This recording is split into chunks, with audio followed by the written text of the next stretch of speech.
wajal kalami rasidan wa mursida wa fikrati nawir waxal bi arsida xada fakka xabala xada bassa fadala fa durru walla wa nafu jaayi.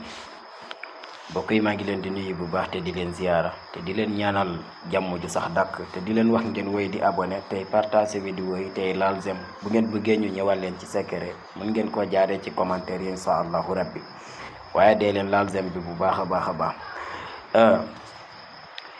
lii waral nit ki xam yaramam dafa am cat wala dafa wala dafa am liggéey bari na, waaye dama lay wax loo xam ne ci boppam boo ko defee bépp liggéey bu bon bu mu fekkoon sa yaram wala bët bu xay wala cat sunu borom dina la ko teggil ba mu set wécc insha allahu rabbi. càngat boo xam ne boo ko defee di nga yëg ci sa bopp loo xam ne di nga wér ci sa ruq di sant sa borom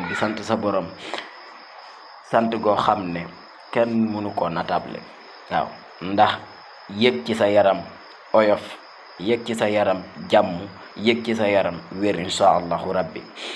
mbokk yi, yow mi bëgg a bokk ci groupe université asrar bi bàyyil xel ne bul ma woo appel normal, bàyyil ma message whatsapp lu mu gàtt wax ma sa tur ak sa sant. message bi tamit am na message yoo xam ne dañuy suufe lool te di dégluwaat message bi dinaa nit ki sa message bi waxul noo tudd ak foo dëkk ak wax dëgg yàlla aw ma jot boobu.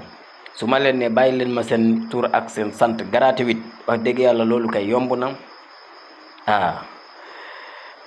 bu ko defee dangay bind waradallahu allazina xafaru ba ci aaya bi yem mooy wa kaana allahu qawiyan azizan. moom mooy li ngay jàkkaarloo ni boo paree nga teg ci xawaatim bi. boo paree yow mi nga xam ne ci boppam yow ki nga koy defaral wala yow mi koy def sa tur ak sa turu waajur bu jigéen moom ngay def ci xutbu bi mooy ci kaas bu widd bi. boo paree nga tëjee ko wa in yakaadul lazina kafaru xawaatim bi nga wërale ko ci liñ ci wërale yépp incha allah. boo paree nga wut juróom-ñaari puso ak sungufu xay nga boole ko càngat bi sangoo ko ñetti fan suul puso yi ci kàttanu sunu borom bépp def bi mu fekkoon ci sa yaram ak tëjutaange dina ko tëjji ba mu set wicc incha allah. yàlla mi am jàmm te ku mu jàmmal nga am jàmm, yàlla nam ñu boole jàmmal. assalaamu aleykum wa rahmatullah.